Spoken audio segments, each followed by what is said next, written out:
The hens and I just made it through the craziest rainstorm of 2023. It's only 2 weeks into the year, and on my weather station, we have 4.8 inches of rain. So the hens have been actually inside for a little bit. But man, it's been crazy here at the homestead, and it's actually a little bit over 2 years since I first purchased this property. So what I wanted to do in today's video is walk around the property and share some thoughts and some things I would consider if I was in my shoes again 2 years ago, as far as what to consider when you're trying to buy a suburban or an urban homestead property. Look at them. They've just been eating. Every morning they run out here to grab their grubs. They know I'm here. There's Butter. Butter's absolutely the greediest of the hens right now. But let's start out here in the backyard.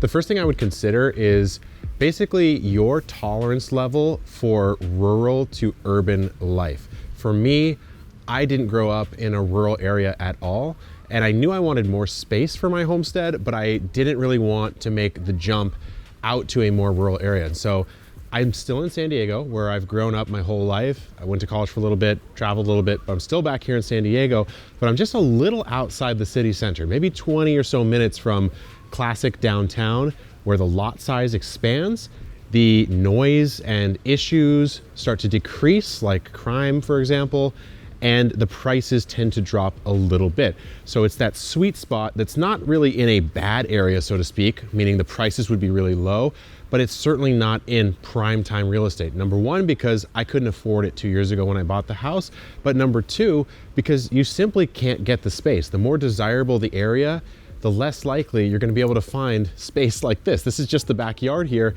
and my whole lot is 13,000 square feet. So you need to figure out, location-wise, how much space and money do you have in your budget? And then you search from there. The second consideration is zoning and any of the sort of legal requirements. Now, the first thing I'll say is, if you're looking for a suburban urban homestead property, I highly recommend not living in a place that has an HOA, because then you're subject to what are called C, and Rs. They are basically the rules of the HOA that are enforced. Now, sometimes you get a pretty good HOA and you don't really run into issues like that. And then of course, sometimes you have these nightmare scenarios that we all hear about, where some president of the HOA takes a dislike to you and just makes your life a living hell. So for me, here in my area, I'm not subject to any HOA rules. And then I get into the regulations of the actual county and municipality. For example, can you have chickens? Can you have a shed? If you have a shed or chickens, do you have to permit it? So for example, for me, my shed, if it's less than 8 by 10, I do not need any permit whatsoever, so long as it doesn't block a certain height and it's so far off of a fence. So I complied with those regulations, and I didn't have to talk to anyone to put in the epic shed, which was a very big relief. Same with the hens. How many can you have, and how far away from the property line does that coop have to be? Are there any noise regulations? Can you have a rooster? These are some things you should really look up. So if you figure out what area of the world or the country you want your homestead to be in, you start looking at the county-wide regulations, dig in and just Google, let's say it's San Bernardino or something. San Bernardino, chicken keeping rules. San Bernardino, unpermitted structure rules. That kind of thing will let you know how much red tape you're gonna have to get into to build some of these essential homestead structures. We're out here in the front of the garden now, and you get into the third major consideration, which is the assessment of the lot itself. How big is the house on the lot? How big is the lot itself? And what's the relationship between those two? So I'm actually standing in the spot that I kind of first saw when I initially looked at this property, when I found it, I think on Zillow back in the day. So I'm standing where the old citrus tree was, kind of looking backwards at this house here. And I'll tell you this, when I pulled up, I immediately knew that the ratio of lot size to house size was right for me. Now, I'm going pretty extreme here at Epic Gardening, so this might not be right for you, but I'm dealing with basically a 13,000 square foot lot with only about 1,000 square foot home. And so I knew that if I wanted to expand from a raised bed garden to an orchard, to chickens, to in-ground beds, to sort of a winding permaculture food forest, well, I certainly have the space, because there's thousands of unused square feet still on my property. And so you want to think about that. Is the house enough for you? Is the lot size enough for you for all the things you could conceivably want to do. And you also want to think about how long you plan to be on the property. For me, I certainly plan to be here. I don't think I'll ever sell the property, to be honest with you, but I certainly plan to be here for quite some time developing the property. But there is a time when maybe I actually want even more space, 5 acres, 10 acres, maybe a little bit more rural outside of city life, where I have enough space to expand and experiment here and learn a lot. And then there may be a time where I move on. And so you want to think about your longer term projects and even plans for your own life. The next important thing I want to show you guys is existing structures, trees, and advantages. So in this front yard, this orchard did not exist when I got here. The loquat tree did, and absolutely none of this existed. It was just a completely barren, grassy, chippy area.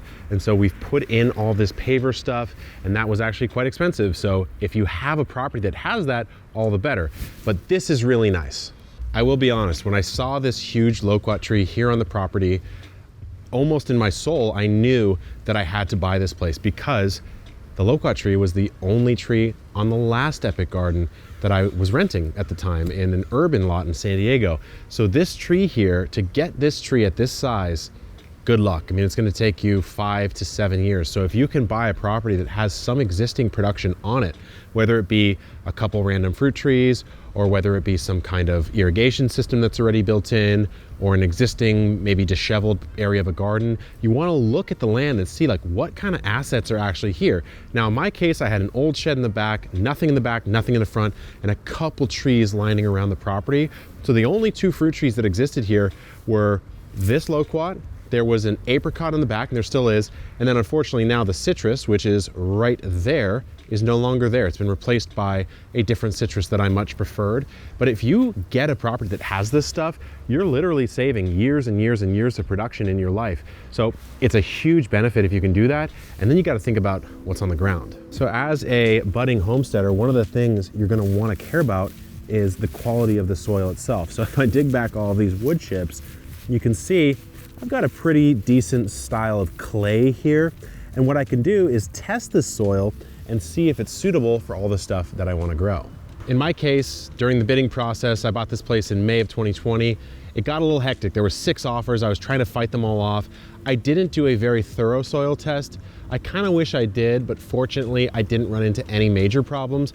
But what you're going to want to look out for is any sort of heavy metals. You're going to want to look out for the quality of the soil, see just how hard it would be, especially if you're going to grow in ground, to get it to a level where it's starting to produce.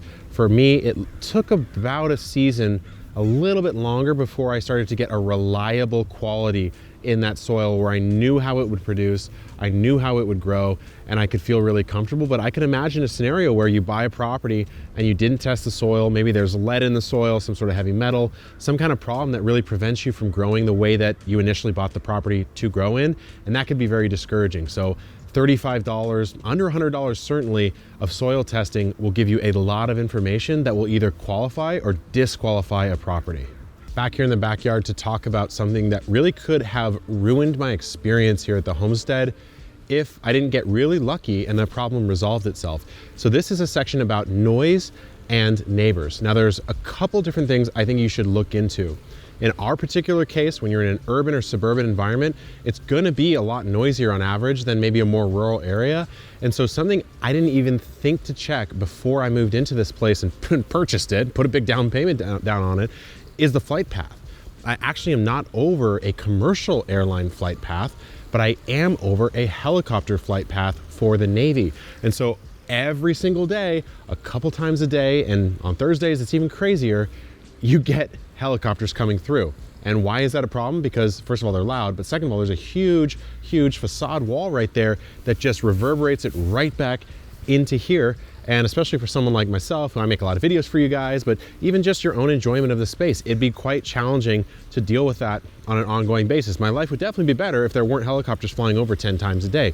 It's just something I have to deal with. The other thing that really could have been tough is right behind the chicken coop. If you guys remember, if you're a long-time follower here on Epic Homesteading, you remember this was dotted with trees, with a really kind of shaky and crappy old chain link fence, and a neighbor with 5 chihuahuas. And the chihuahuas, anytime they even caught a tiny glimpse of me, they just would run to that fence and start yapping and going absolutely crazy. And there was no way that they were ever going to adapt and adjust, to the point where I actually had to ask my neighbors. I would say, would you guys mind going in on the fence with me? Because it's simply so loud and so intrusive to the experience of living here that I need your guys' help. I think it'd be respectful, at least, if you guys helped and like kind of chipped in on that fence. They were willing to, but it turns out they ended up moving, and it was really beneficial because not only did my new neighbor, awesome guy, we split the tree removal there, we actually split the fence, and it's a great relationship, but you really want to check your neighbors and noise. Make sure that they're going to be okay with you doing something a little more unconventional, even though I think what we're all doing here with homesteading is actually quite conventional and should be the norm, but to a lot of people that's just not. And so you want to make sure that you're not a nuisance to your neighbors and your neighbors aren't a nuisance to you. Many more antics to come this year. Stay tuned, good luck in the garden, and keep on growing.